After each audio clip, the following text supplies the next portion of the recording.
Yes, but as normally we have what we have dubbed the Wisey Chronicle, the moment James puts up the the Chiron for the translator, and I inevitably lose my shit. So James, if you would, sir. It may not be as funny.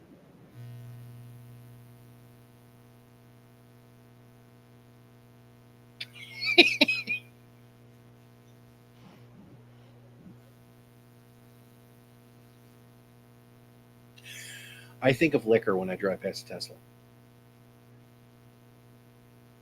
Irish car bomb.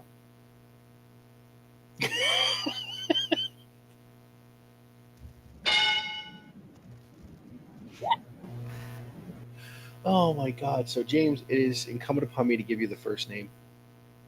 And I am going to give you one that we have spoken of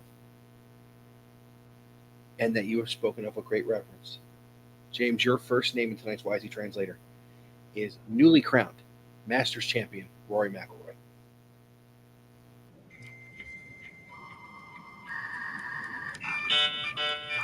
First of all, I'm glad that our technical difficulties resolved to where that's actually playing. But Yes. what more can we actually say about him? I don't care what you think of Rory. I don't care how outspoken he is with the idea that he hates the idea of the PGA and Live merger. I don't care how much of a brand ambassador he is, or you think of him as. I don't care if you think that he was thought to be the next Tiger and really never kind of lived up to it, even though he's still a great player and is going to be in the Hall of Fame with 44 tour wins. Um, I don't care what you think of his personal life and everything that he went through with his marriage in the last couple of years.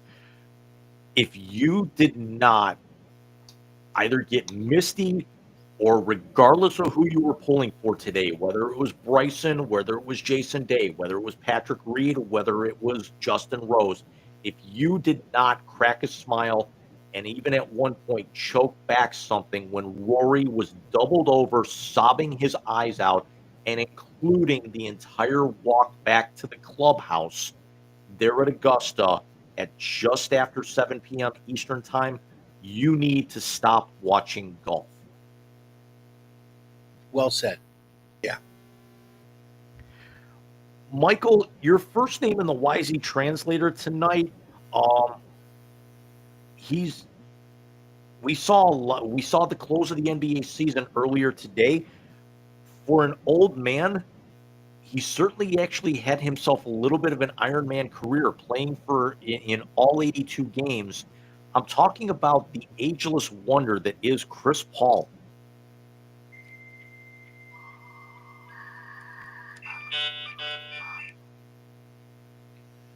Tony Gwynn, Ken Griffey Jr., Dan Marino, Chris Paul.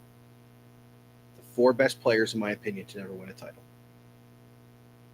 I feel for Chris Paul so bad that he has had situations blow up in his face, and including the trade to the Lakers. Uh, one of, if not the best point guard of our generation. I think the only point guard better than him in the last 30 years is Jay Kidd. And I just feel terrible. He is an ageless wonder because remember, he came in the same year as LeBron. He turns, according to ESPN, he turns 40 in less than a month, and he's only one of three players to have a season with all 82 appearances at his day. John Stockton did it when he turned 39 and 40. Michael did it in his final season playing at 39. But Chris Paul is the first one to do it this deep in his 20th season. Yeah, this is what he has done has been amazing. And I can't say enough about him. I honestly believe he is one of those players that will go down in history as let me add Barry Sanders to that list um, of one of the greatest players to never win a title.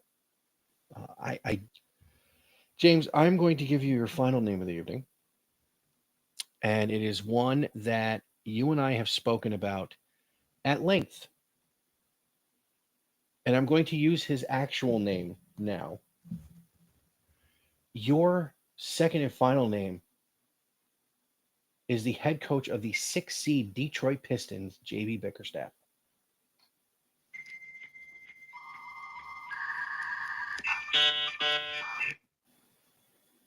You have to think that he's going to be a finalist for Coach of the Year, even though we all hope it's Kenny Atkinson. Personally, I personally think it's going to be Mark Daigneault in OKC.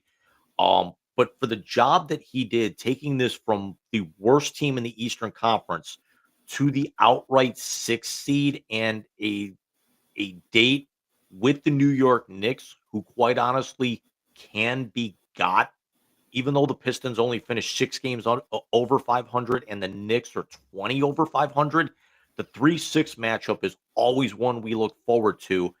And if nothing else, if he moves on, if he gets fired, if he goes into the same mentality in the next 2 to 3 years where he's not there anymore, like what he did wearing out his welcome in Cleveland, where he can't make adjustments when the postseason comes around, he got Cade Cunningham to a playoff series at the very, very least. That's a best of 7 series, and that right there shows you to a testament that we need to give him as many flowers as we can right now, all kidding aside. Agreed. And yes, we have fun with his name because that's what you and I do. We're a couple of fucking chuckleheads that do this shit. But I said this to you going into the season. Detroit was going to be a problem with him because he had a star and he didn't have that in Cleveland. And in what was it, 2 years after he took over, they were in the play-in. 3 years they were in the playoffs. To do it in year one, unreal. Michael, your second and final name as we close out the translator tonight. He just got himself a pretty decent contract extension, although missing the playoffs yet again. But he's another guy who might have one of these upstart franchises going in the right direction. And that would be Portland Trailblazers head coach and NBA Hall of Famer Chauncey Billups.